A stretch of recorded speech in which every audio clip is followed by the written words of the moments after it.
This is going to be a commentary style video where I offer my perspective, my opinion on the big issue that kind of came out yesterday on social media and has been talked about for weeks and for a longer time than that, I guess, actually, where NFL running backs or former NFL running backs, including Le'Veon Bell and a lot of us fans and analysts, gave our perspective on Saquon Barkley and Josh Jacobs when they were not extended by the Giants and the Raiders, or at least where the teams and the players couldn't come to an agreement about the offered contracts.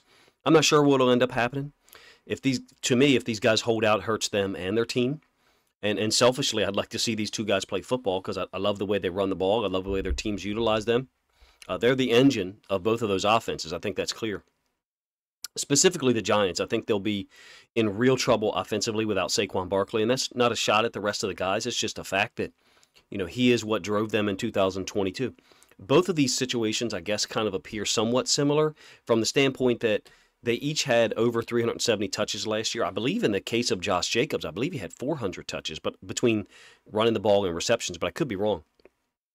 They're both the workhorse of their teams, but apparently can't come to an agreement with either of them. I think I'll start with Saquon Barkley, a guy who I've always just admired and just watched the plays that he can make when he's healthy and just been in amazement.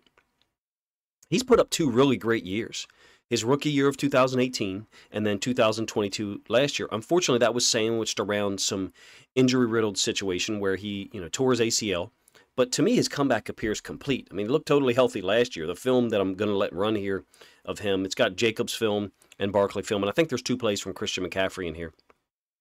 I don't see any reason why Saquon Barkley can't produce 1,400, 1,600 yards from scrimmage for another 3 or 4 years if he's healthy. I mean, what are we doing if we're saying, well, we don't think certain players can stay healthy? I mean, that applies to every NFL player.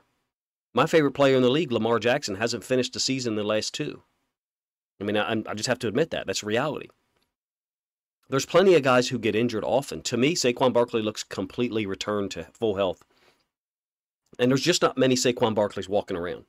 Now, his $10 million salary, that I guess he hasn't signed yet for 2023, runs out after this year, and then he can become an unrestricted free agent. The Giants have certainly added some receiving talent, so don't get me wrong. They will have more ability to throw the football, and I think they only had 15 passing touchdowns in 2022. So credit for them that they won 9 games and won a wildcard playoff game. They added Darren Waller, Jalen Hyatt, but they'll absolutely miss Barkley if he's not around in 2024, much less if he doesn't play this year because he sits out. I'm quite sure that Brian Daboll will figure out a way to make things work, whenever that happens, whenever Barkley leaves. But the Giants' efficiency will decrease without him, in my opinion. I think that's clear. Now, whatever that means as far as their number of wins, if they can't match or exceed 9 wins for 2022, for 2023, it remains to be seen. I don't speculate on that. I'm not sure, but I just think their offensive efficiency will take a huge hit. Even if you look at the playoff win over the Vikings, now Daniel Jones played a great game that day as well. I think he had 2 touchdown passes, very efficient throwing the ball. Saquon Barkley has an impact just by being on the field. Now, I can't blame him personally for not signing the contract. I really can't. I would say that selfishly, I wish he'd be on the field. I really can't blame him for holding out. I want to see him play 16 or 17 games again because he's just an utterly brilliant football player. And he just does so many things for this Giants team. You'll see some receptions by him and Jacobs here in a minute. I think the situation with Josh Jacobs is similar. He did have 1,651 rushing yards in 2022, led the league. I thought I had read some people talk about, maybe the Raiders don't want to re-sign him for durability. The guy's played 60 games in the last 4 years. Doesn't miss games. I mean, there are some similarities in his situations, but Jacobs doesn't miss games. I think he's played 14 or 15 games in every season that he's been in the league. So I'm not sure where that comes from with Josh Jacobs. At this point now, he's averaging almost 1,200 yards rushing per season. Granted, the 1,651 pulled that number up, but the Raiders have some other salaries that, to me, would be far more questionable than paying Josh Jacobs $12 or $14 million a year. Whatever, I'm guessing that's what he asked for. I'll be honest with you, I haven't read, a lot about the situation, so I don't know if that's what he actually has asked for. That's just my guess. They have some other salaries that would be far more questionable if I was a Raiders fan, rather than paying Josh Jacobs money that some people don't think running backs are worth. I believe Jacobs just turned 25 years old, and like I said, there's no history of him missing games to my knowledge. Actually, I think he's played hurt, some. I think one of his best games against the Seahawks, he was on the injury list last year. I think like 225 yards rushing. I thought he was on the injury list that week leading up to the game, but I could be wrong. I struggle to understand how Jacobs and the Raiders can't get anything done. He deserves it. They both do. I mean, Jacobs and Barkley. Unfortunately, deserves is a word that really needs to be thrown out in a lot of conversation with professional sports and a lot of other things, because it reminds me of one of the most underrated movie lines of all time. I think it was Clint Eastwood in a movie called Unforgiven. If you've never seen it before, he's about to kill the sheriff, and the sheriff it's a bar full of people, and the sheriff's laying on the ground and says, "I don't deserve this." And Clint Eastwood, just cold as can be, looks at him and says, "Deserves got nothing to do with it," and then he eliminates him. It's the same situation with running backs in the NFL at this point. They do deserve the money. They do. Specifically, these two guys, if anyone does. Hopefully, if they don't get the money, if they have to play under the tag, they both can put on a show this season and then get some money next year, because I think they deserve it. I could understand if they held out, and I would put nothing by Josh McDaniels for the Raiders in the case of Jacobs. It doesn't seem like Jacobs is their guy to me. I wonder if Jacobs and Max Crosby maybe have a little bit too much influence in that locker room. I mean, from a good standpoint. I'm not sure about the McDaniels regime. If you're a Raiders fan, you've listened this long, first of all, thank you for listening. Second of all, maybe you have a different opinion than me, so I'm not trying to be disparaging toward your team. I've just never been a Josh McDaniels guy for various reasons. And in this case, it really makes me wonder if maybe it's, hey, Josh Jacobs wasn't our guy, we want someone else. But anyway, from a naive standpoint, I would love to see both of these guys get 320, 340 touches, about this season. I am skeptical of what the Raiders' plan with Jacobs, though. I could see McDaniels. I could foresee a situation where McDaniels gets fired by week 8 or week 10, and at that point, Jacobs only has 400 yards because he hasn't been utilized as much as he should be, and then whoever comes in, whoever they promote, rides him out for the rest of the year, and Jacobs explodes for 750, 800 yards in the last 7 or 8 games. That's just kind of a something that I can foresee based on this situation. Now, who knows how it actually turns out. In Barkley's case, although I think he has more pure talent overall than Jacobs in some ways, I think the situation's more complicated. The Giants have allocated $40 million a year to Daniel Jones, but they did the smart thing for 2023. They've only made his cap hit, I think, $9.5 million. So give credit to the Giants front office here. Unfortunately, they don't have as much cap flexibility as we might presume, though. I think they've only got about $4 million in free cap space for 2023, I believe. So it's not like they could really front load Barkley's contract in 2023 and then, reduce his salary maybe over the ensuing 2 or 3 seasons to kind of offset Daniel Jones. It would be a shame if those two guys don't get to play together, because I think they really had some flow, and that offense going through Barkley was beautiful to watch last year. I mean, Brian Daboll did a great job, the whole staff. I think they're kind of hamstrung by a lot of dead cap, and they're trying to, the new front office is trying to figure out a way out of that situation. I think they owe $14.7 million in dead cap to Kenny Golladay, and I think $3 million to Kadarius Toney, but I could be wrong with that number.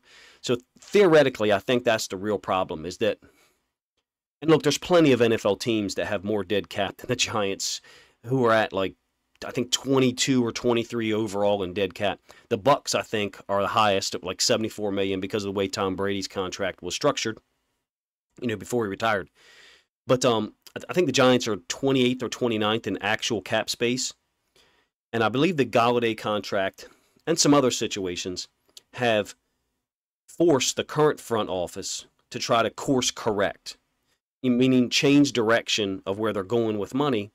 And unfortunately, Barkley seems to be caught in the crossfire now that they have, re-signed or extended Daniel Jones. And I'm glad that they did for Giants fans, because they can win football games with those two guys there at the same time. It would be a shame for me if Barkley sits out 2023, although I personally couldn't blame him, because I personally think he's one of the top playmakers in the league at any position.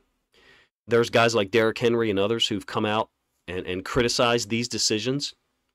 Or really, I guess they're criticizing the lack of contract agreements. And those guys aren't wrong. I don't think they're wrong for having that opinion. But it doesn't mean the Giants front office is completely at fault either. They're trying to be financially responsible. From their point of view, a little over $10 million for Barkley in 2023 certainly is a great deal. And I don't think there's a chance of them not utilizing him in the same way in 2023 as there is for Jacobs. And I guess that's just my Josh McDaniels bias there, so feel free to call me out on that if you want to. I think Barkley is the most important player on our offense by far. I'm glad to see that they got Darren Waller. I'm glad to see they drafted Jalen Hyatt, a real promising player. I want to see what he does in the NFL. And I'm glad to see that Daniel Jones improved a whole lot last year under Brian Daboll. But think of 2022 this way. How does the Giants offense and Daniel Jones do last year without Saquon Barkley? Everything plummets, in my opinion, except the number of pass attempts. I think they probably throw the ball a whole heck of a lot more. Points goes down, yards goes down, and wins goes down. I don't subscribe to that theory that running backs don't help you win games. I don't subscribe to groupthink at all. I in fact abhor it. If you reverse the situation for illustration purposes, and let's say Daniel Jones doesn't play in 2022, I certainly don't think they win as many football games. I'll grant you that. But if Barkley's healthy, I think he still has a monster year last year. I believe Daniel Jones only threw 15 touchdowns last year, but I could be wrong. Maybe a 17. Having said all that, really what I would love to see the Giants do is, what I say about the Giants is they need both of them. I think if you're a realistic Giants fan, you recognize that. To win games in 2023, they need both of these guys around. I think the defense is going to get better second year under Wink Martindale and his system. I think guys will be more comfortable, and hopefully they've got the right guys in the right spot to play the style of defense that he wants to play in terms of coverages. I think the front office is making a smart decision financially for them, but ultimately they're playing with fire. Because if Barkley holds out, to me that undercuts everything that's happening right now with that team and the trajectory where they're going. They won 9 regular season games last year. I see no reason why they couldn't win 10 or 11 this year. I don't think Barkley will, and that might be what the Giants are counting on because they know his character. Same thing probably applies to Josh Jacobs. The Raiders know his character, they know his constitution, and they know his focus, which is on the team winning games. And I think that's why fans of both teams, but specifically the Raiders, are so frustrated. There seems to be a lot of frustration by Raiders fans, and I can't blame them at all, because they want their team to win. Barkley and Jacobs give their teams the best shot to do so, just flat out. I think the Raiders are a case study in many of the NFL axioms or the things that people believe to be true, which do hold some weight, don't get me wrong, but they're not set in stone, meaning they're not going to work in every case. Here's 3 of them.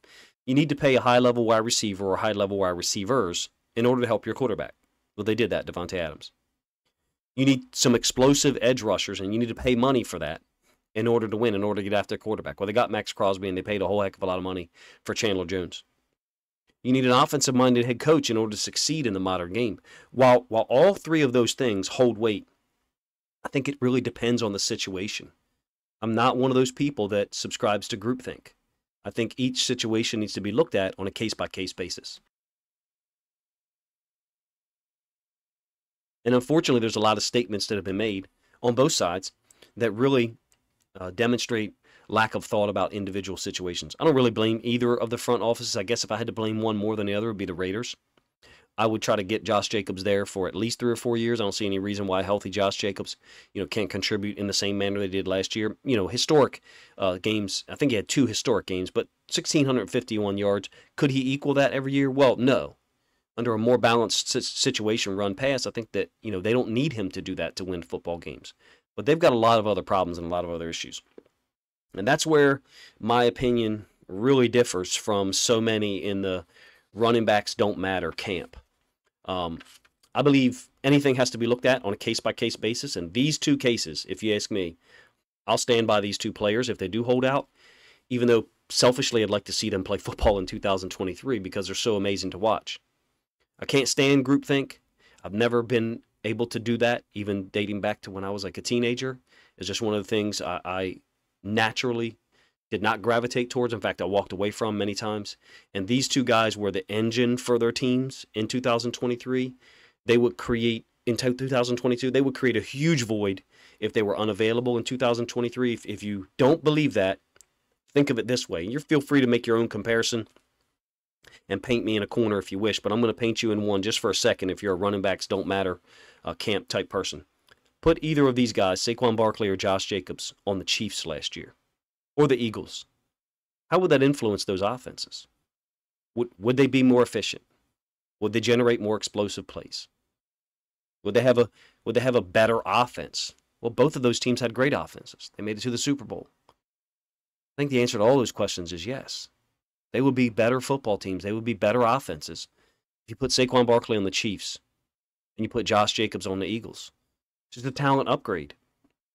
In my opinion, it's clear these two guys make their teams more dangerous, just like they would make the Chiefs and the Eagles, the best two teams in the league last year.